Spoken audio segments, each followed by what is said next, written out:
Huh. 神様、 どうしても私たちは清くなければいけませんか？ Look at this. ただ、私にはあなたの天の国はとても遠くに感じられます。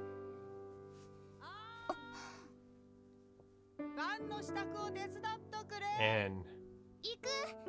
okay, whose family is this? あなたが天に差し私たちを見ていらっしゃることが私には重荷でした。願わくは我らをして The priest. 汝に帰らしめたまえ。 Good to see him back. 我ら Whoa. 帰るべし。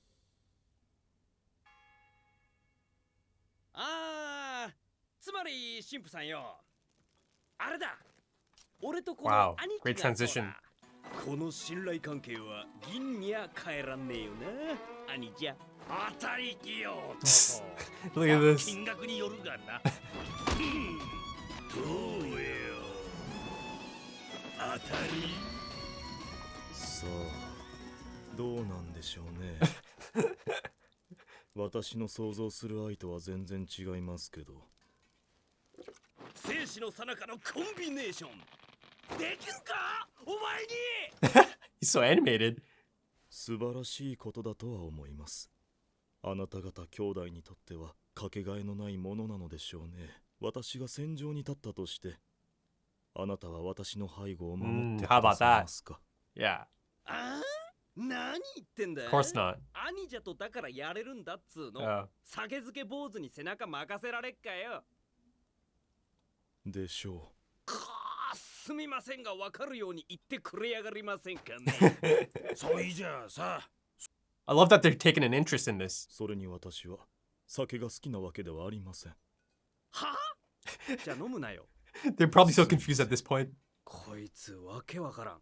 俺らは総出でかかったんだが、そいつ一人に30人があっちゅう間に素手で叩き伏せられた。素手だぞ。後で損害を調べたら不思議なことに死者がいねえ。なんだったんだろうな、ありゃ。 That the priest can 確か certainly. 剣を帯びてたよな。やっぱ俺ら舐められてたんだろうか。 No, だとしたらムカつく。 that's not the reason. 戦士としての礼儀ってもんが。 There it is, as expected. そのもの、他に何かしましたか。名は何と言いますか。 Yes. 名前は言えねえ。 I believe I brought this up a few episodes ago, right? わけ That わからん it's a 人 bit 同 similar 士で to. 惹かれるものがあるんだな。その野郎も妙なことを言ってたぜ。本当の戦士に剣はいらない。とかなんとか。 The priest is going to be so dialed in right now. You need to speak with Thorfinn. Eye-opening experience. 何坊主。おい、どこ行くんだよ、おい。Wow. It's a fantastic scene of the series right here. 戦士、本当の Doesn't 剣 need は a sword. 必要ない。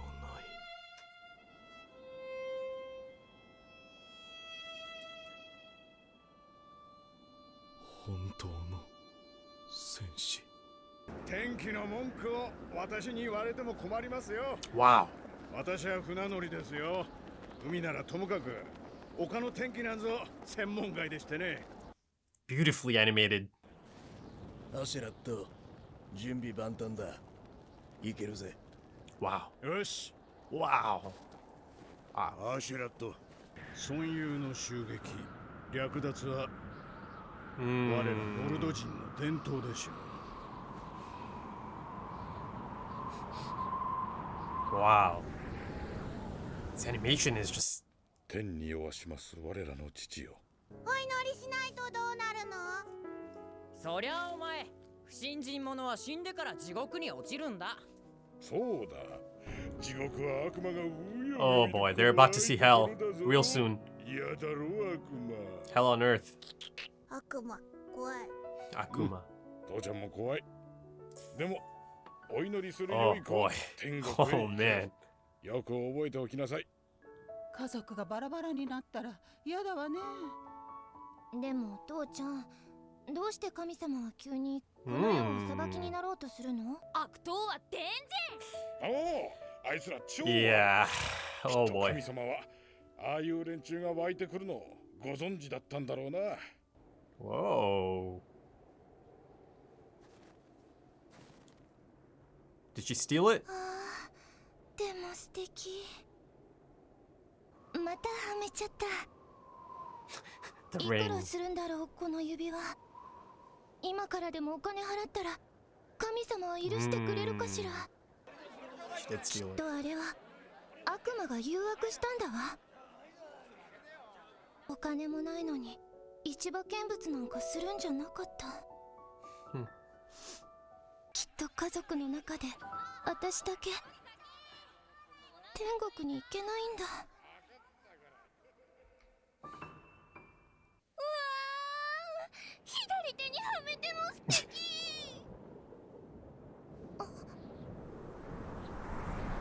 Oh shit. ちゃんと良い子にしてないと神 Oh 様 boy. が罰す。 Bjorn? チーズ。晩ご飯拝見。 Oh my god. The priest. 皆さん逃げてください。この村は狙われて。生き返るわ。なんだここんちは。ガキ Imagine how scary that must be. なんだね、あんたたちは。ちょっと何なのあなた。食べ物を粗末にして罰が当たる。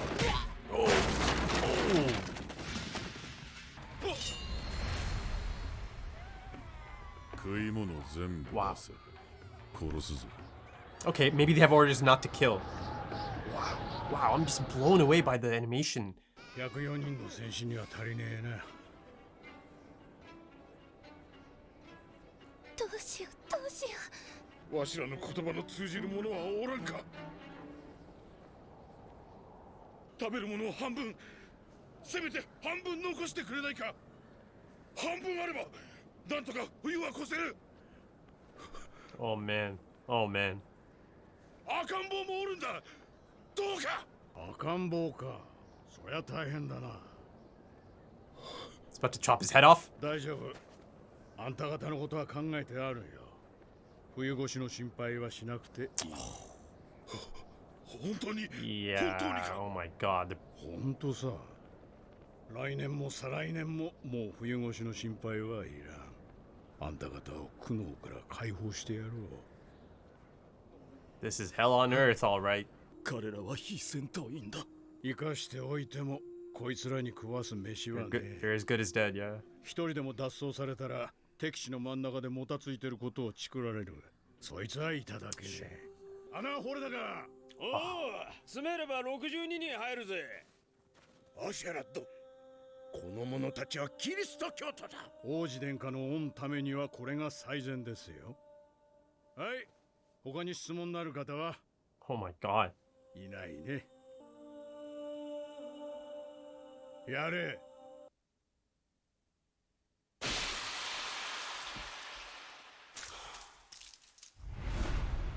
Shit.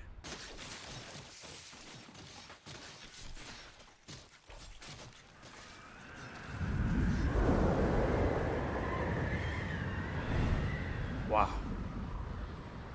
Whoa.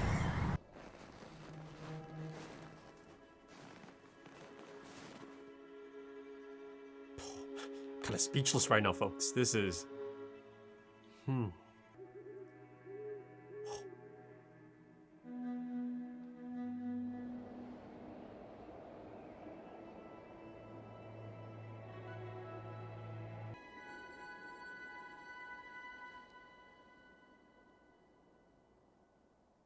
父ちゃんや母ちゃんじいちゃん弟や妹は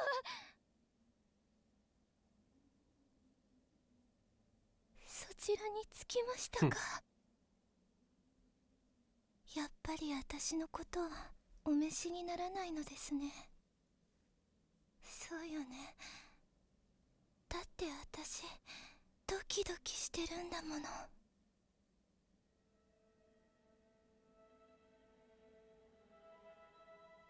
あんなにもんなにも悪い人たちがいるなんて、 Oh. あんなにもあなたの罰を恐れない人たちがいるなんて、指輪を盗んだあの瞬間みたいに、私は今ドキドキしてるの。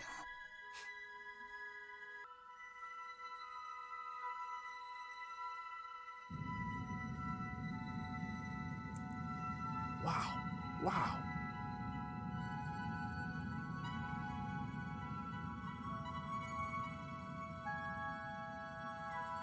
Yeah, I'm covered in goosebumps. This is...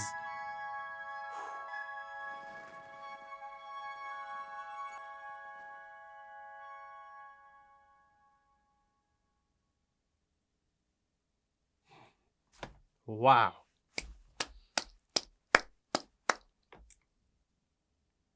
Whoa. Yeah, that is staggering. That is an all-timer. That is an all-timer. That's one of the best anime episodes I've seen ever. That is... It really is a masterpiece. It's a standalone masterpiece of an episode. And, you know, speaking of beyond anime, I mean, that's a given since it is anime, but I think this is even beyond anime. This is one of the best episodes, a standalone episode of anything, essentially, in my opinion, at least. Yeah, wow. You know, a lot of the episode kind of rendered me speechless for long portions, for long stretches of that episode. Wow. You know, once again, this kind of drives home that point I was making about this being the most cinematic and grounded anime I've watched so far, and that it would easily be a live action show on something like HBO, perhaps, right? It could easily, you know, translate to that. It could easily transition to that. You could easily, you know, have this as a live action, and it would be phenomenal, right? Again, I'm not saying it needs to be a live action to be phenomenal. You could show this at a film festival, right? You say the Toronto Film Festival, TIFF. You know, this could show up in the booklet, right? You could show this there as just a standalone anime, right? You don't even have to call it anime. You could just call it, you know, animated Japanese short film, right? In the description even. I mean, in that sense, it does actually feel like an art house episode of an anime, doesn't it? Is that a thing? You'll have to let me know. And of course, you simply cannot forget about the visual side of things. Oh my goodness, there's some incredible imagery in this. Some of the most thought-provoking and affecting. I mean, as the episodes go on, you know, I keep getting a new contender for the most visually stunning episode of this anime. I mean, okay, at this point in time, it's a lock, right?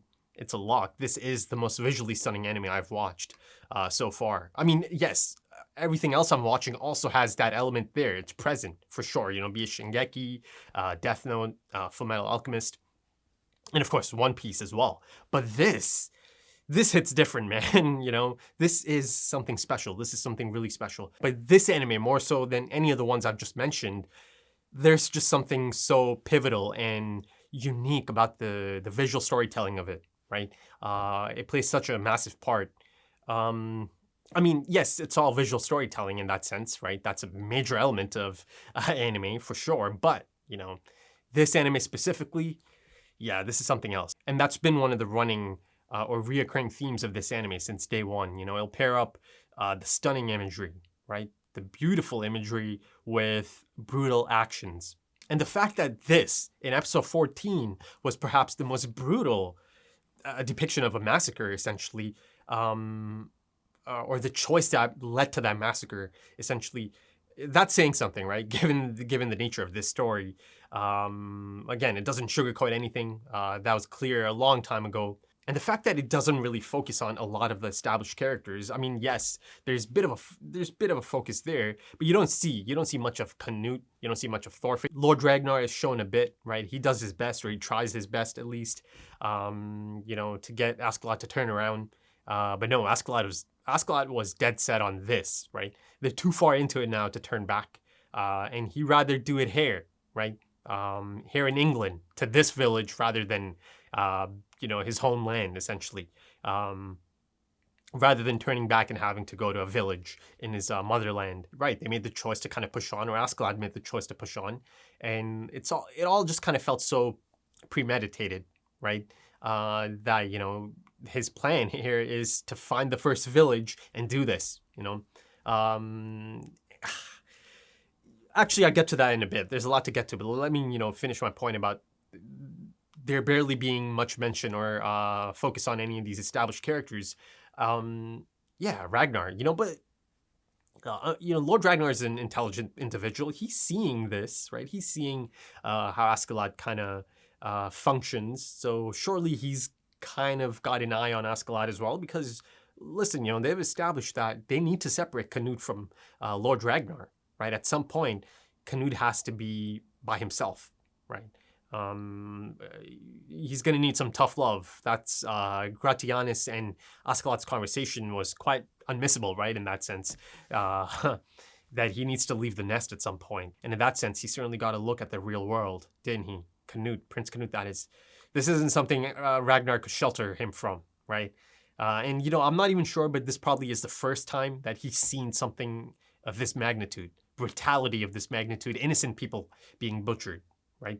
Children and babies. And in that sense, it's certainly a reminder of the type of people these characters are, that these men are. Again, that was kind of established really early on, right? I don't think anyone kind of confused, Askeladd and his men and the type of men they are and the things they're capable of. But this feels like after a stretch of episodes, this was certainly kind of going back to that, circling back to that notion that, okay, these are not good men, right? These are not good men.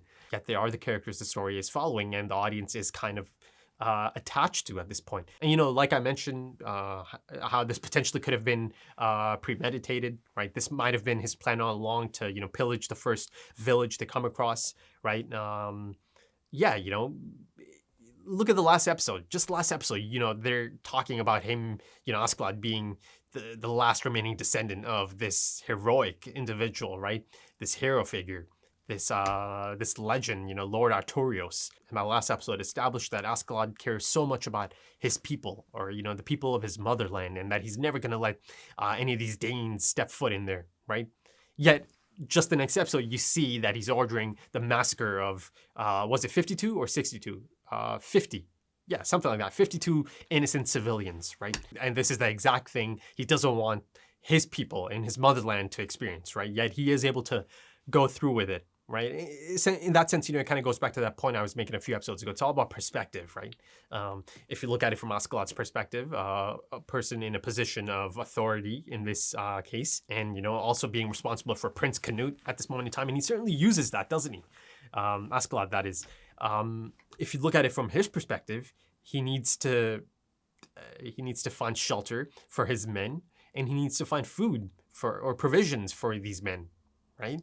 And essentially, even the food they do kind of, collect from this village isn't going to be enough. Yet there is that one, and the father, he is kind of pleading to leave them at least half, right? So even the full portions are not going to be enough, let alone leaving them half, right? So, and then on top of that, there's that whole conundrum of, if you let any of them live, it might come back to bite you in the ass, right? Because they might go tell the English army, or they might get in touch with someone, and of course, then, they come after them. They come after Askeladd and Prince Canute, and, they're done. But in that sense, there is one that is kind of left alive, right? Anne. I mean, I'll get to Anne. And, that focus on Anne and her family and her, conundrum was one of the reasons this was such an incredible episode, to me at least. But she, it kind of felt like she gave up there, right? And that was kind of my first reaction to that as it fades to black as she falls off. I thought she's falling off a cliff. Maybe I just kind of misjudged the area she was standing on. I thought she was like, okay, I can die now, right?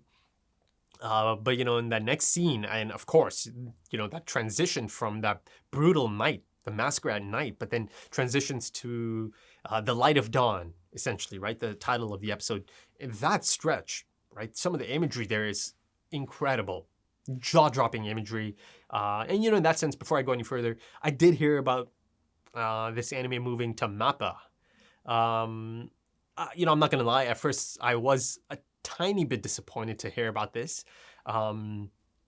But, I was assured that a lot of the same staff is kind of staying on and they are going to be a part of the production. So, that certainly put me at ease. And of course, the score that accompanies this episode and that scene in itself, that transitional scene I was just mentioning, that is kind of depicting the beauty once again after that night of massacre. The world goes on. Right? Tomorrow is a new day, the light of dawn, and you see that indeed she didn't die. She kind of survived the night. So yeah, I thought it's just going to be a one episode character, and she still might be, right? And there's actually, realistically, there isn't any need to even have Anne be part of the story or anything. But, the point I'm trying to make is the fact that she is alive, someone from the village is alive, could come back to bite Askeladd and his men in their ass, right? It could come back to them because, now that she has kind of survived the night, she comes to in the morning. First thing she does, she kind of looks up. And I loved how the Northern Lights are almost kind of presented as this godlike entity, right? She kind of looks up and speaks with God. So yeah, let's see if she does end up kind of playing a part in putting the right people on their tail, right? Let's see. But beyond that, of course, there's not really much of a need to have Anne continue in the story. And of course, that blizzard setting certainly, provides the canvas for such stunning imagery, right? You've got the torches, you've got the snow, you've got the shadowy figures, right? In the blizzard, the cloaks, everything. But kind of circling back to some of these other characters, like Prince Canute, like Thorfinn, yeah, man, Thorfinn's here, right? Thorfinn has been a part of this crew for a long time at this point, right?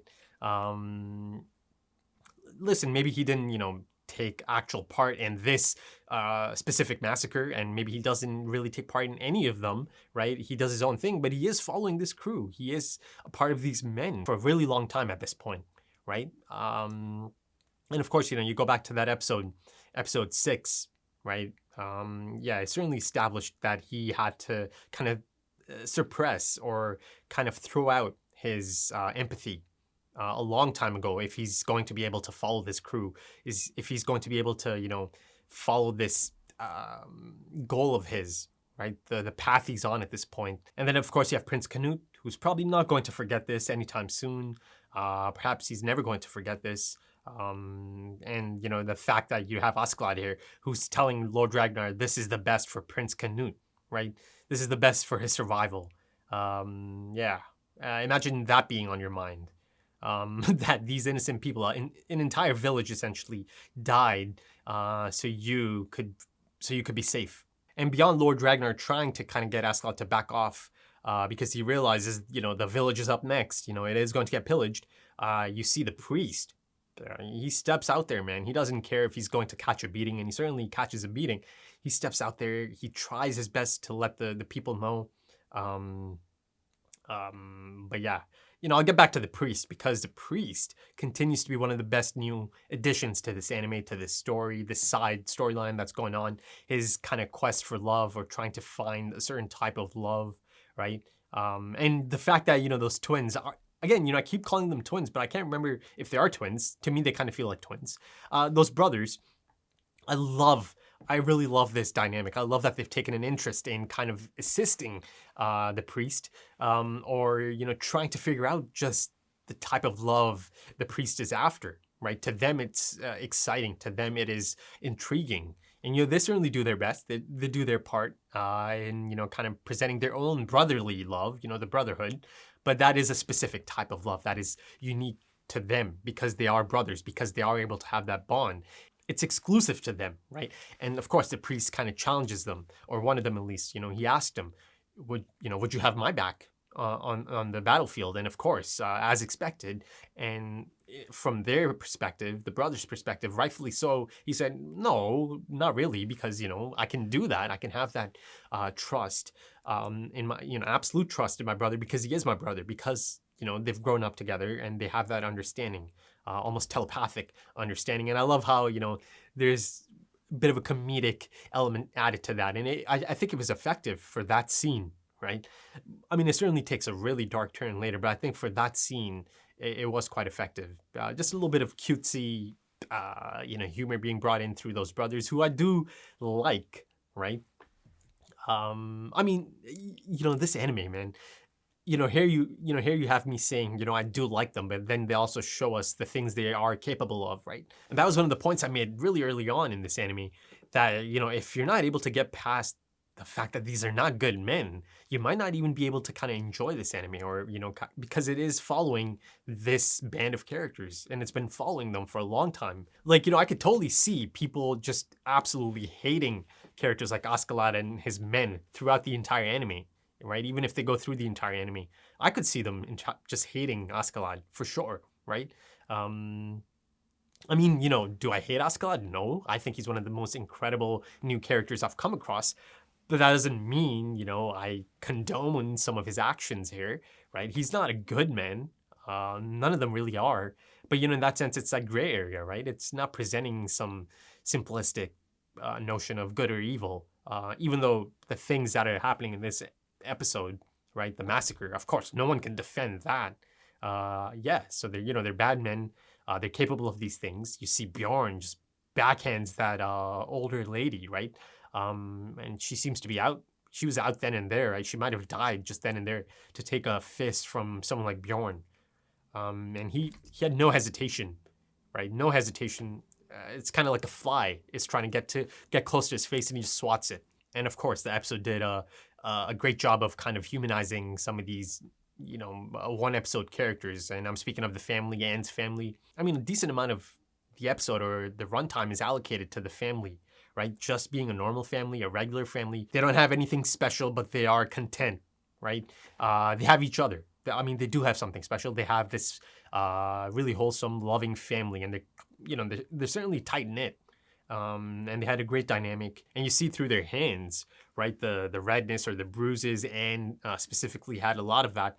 They kind of live from day to day. They work hard, right, to make this work, but they do make it work. And then, of course, through Anne and her family, religion is certainly explored, right? But in that sense, also you have a figure from the series, Thor's, who's kind of being linked to Jesus as well, right? I think there is a bit of a parallel there, in the imagery as well, and how the brothers kind of tell the story of Thor's, and then of course the priest's reaction to it, incredible reaction to hearing about this almost impossible individual, right? And of course, I'll come back to the priest and the brothers in a bit, but let's kind of focus on Anne. You see that she's been having this internal conflict, right? This struggle since she stole that ring. But in this, strange twist of fate, it's actually the ring, the thing she stole, this, indicator of sin, essentially. It's because of the ring that she was able to survive this massacre, right? And kind of live on to another day. How about that, right? Now, again, speaking of imagery and, fantastic visual storytelling, as she's kind of enjoying the ring on her other hand, she kind of puts it up, right? And I love how through the fingers you see Bjorn and the other two men. And, that struggle she's been having, that internal conflict, almost kind of dissipates almost immediately after she sees real sin on display, after she sees the magnitude of the things people are capable of. She sees her family and the rest of the village get murdered in the most brutal fashion, right? In that sense, her stolen ring just absolutely, it's insignificant, right? In her mind, it's insignificant to the things she's just seen, the horrors she's just seen, right? That people are out here. There are people out here that are capable of this and able to be so unafraid of God's punishment. And, there's that moment later as she's kind of having a heart-to-heart with God near the conclusion. She mentioned, my heart is racing, much like it was racing around the time she stole the ring, right? I love that there is this poetic ambiguity about that, right? You can kind of interpret that, or it leaves it open for the audience, right? It's not spoon-feeding anything here, because this individual, this young girl, has just experienced a traumatic night, right? So the emotions she must be feeling at the moment, the emotions that are swimming through her at the moment, she might not even know if she should laugh or if she should cry. And I think in some of the facial animation, you could see that, right? She is really quite baffled. She's trying to tackle the emotions she is feeling at the moment. I think there's a lot of things there, of course, clearly survivor's guilt, And that's kind of being heightened here because, she did end up surviving. She's the one who, in her mind, she's the one who sinned, yet she did end up surviving, and the rest of her family got massacred, like murdered, brutally murdered, right? So there's that. But then there's also a sense of her maybe being happy, right, to be alive. So that kind of, adds on to that survivor's guilt for sure, and, kind of plays into her kind of, telling God or saying to God that, oh, you're certainly not going to have me now, right? But then, of course, the thing she was kind of fearing did end up happening, right? Her family did get separated from her. She's the only one from her family that's kind of separated now. Essentially, you could even interpret this as her being on a hell on earth, essentially, right? I mentioned that, okay, yeah, they're about to experience some devils or hell on earth, and it happened, right? So ultimately, she did get separated from her entire family, but she in her heart, she believes that, yes, she's so sure that they did end up in heaven, right? She's asking the question, but like, of course, she's never going to know this, right? And again, it kind of comes back to faith, but it feels like she's sure that her family ends up in heaven, right? And maybe, her interpretation is that, she's left here on hell, that earth is hell, or this place is hell for her now. Again, that's just one take on it. I feel like she's feeling so many things. Maybe, she kind of felt liberated after seeing these devils in action, essentially, these devils doing the deed. And, liberated in the sense that, again, her little, stolen or her petty theft is insignificant in comparison to the things real devils are capable of, right? Maybe there's a bit of liberation there. Maybe you could even interpret that she's starting to realize that you are able to live, without the fear of God, right? There's a lot you can kind of look into here. I mentioned the emotions, the incomprehensible emotions that she might be feeling at that moment in time, the confusing emotions she might be feeling at that time. Again, there's that juxtaposition of her having that sense of relief, and then also, that absolute horror of seeing her own family massacred like that, right? So you see that she is really quite confused, and I think they kind of really portray that in the animation, the facial animation. Now, let me circle back to the priest and the two brothers. Like I mentioned, the actions of Thor's and the things Thor's had to say, essentially they were incomprehensible for the brothers and, again, the men of the crew. But for the priest, it's an eye-opening story. I mean, it brought out something deep within the priest to hear about this individual. Here you have this a Viking, essentially, a powerful individual who's able to take life at a moment's notice, yet he makes the choice to be a pacifist. He makes the choice to not harm his enemies or strangers, that he does have the capacity to love these strangers, so much so that even if they are trying to harm him, he's still able to kind of, stay strong, believe in his ideals, and spare their lives, even if it means he's going to end up giving up his own life, right? The love for an enemy, right? You see the priest might have been looking for this exactly, and I thought it was beautifully portrayed in the shot of the priest, right? His face. I felt that a few episodes ago. This is the thing the priest is kind of, searching for. The type of love the priest is searching for is kind of a reminder of the things Thor's used to preach, right? Or believed in, his ideals. So I was on the right track in that sense a few episodes ago. You can see through his incredible reaction that this almost kind of feels like a miracle to him. Because, loving your enemy or having love for your enemy is perhaps one of the toughest types of love to have. And I love that he was just transfixed by this story, and he's kind of just sat there by the fire for the rest of the day, perhaps just pondering and, thinking about this incredible individual. You see that, his name doesn't really even come up because no one remembers his name, Thor's, or at least his brothers and some of the crew members don't really remember his name. People like Askeladd and Bjorn might remember, but the people the priest is speaking with, there's no name attached to this story, to this legendary individual, essentially, that's had such an effect on the priest, right? How incredible is that, though, right? Thorfinn's out there, kind of sulking at the moment, or just, his usual brooding nature, probably. Yet his father's being discussed here in this manner, and his father, his existence and his ideals are having such a profound, eye-opening experience for someone like the priest, who's clearly been in the search of this for a long time, right? He does feel like a bit of a lost soul. But yeah, this story, the mention of this individual, that a true warrior doesn't need a sword, and that he is able to have love for his enemies, for strangers, to a point that he'll give up his own life, right? Rather than to betray his ideals. You see, this has had quite a major impact on the priest, and I'm really excited to see how this plays out from this point on. I really want to see more of the priest and the brothers together. It's become one of my favorite parts of the story as well, right? It's these kind of side stories that it could certainly play a part into the main characters as well, right? The priest is attached to Lord Ragnar and Prince Canute. Prince Canute, right? Prince Canute is established as this pacifist. So I feel like a scene with Prince Canute and the priest has a lot of potential, a lot of narrative potential as well. And I hope to see it. But I think it might be unlikely, but given the fact that they don't even know the name, but it appears that these two brothers didn't even know, or they didn't even remember that it was actually Thorfinn's father, right? He did mention that the old timers mention this story or bring up the story all the time, like it still circulates within the camp, right? But a scene with Thorfinn and the priest could be quite interesting as well, right?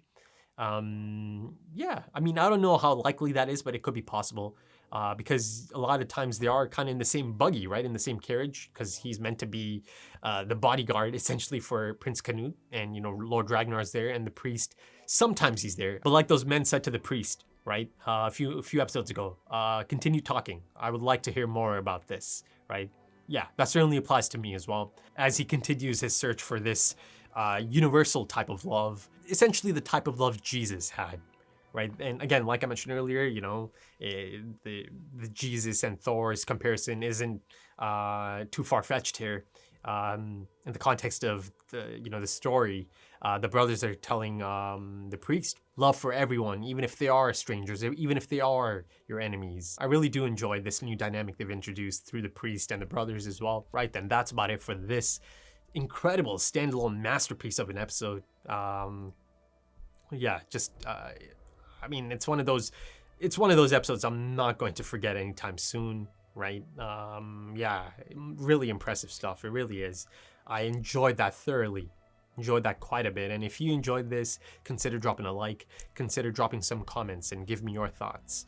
If you're interested in full length for this episode, or maybe even early access, consider checking out the Patreon page, or consider checking out the links for the social media. All of those links are in the pinned comment or in the description. And of course, I'm really quite excited to continue this.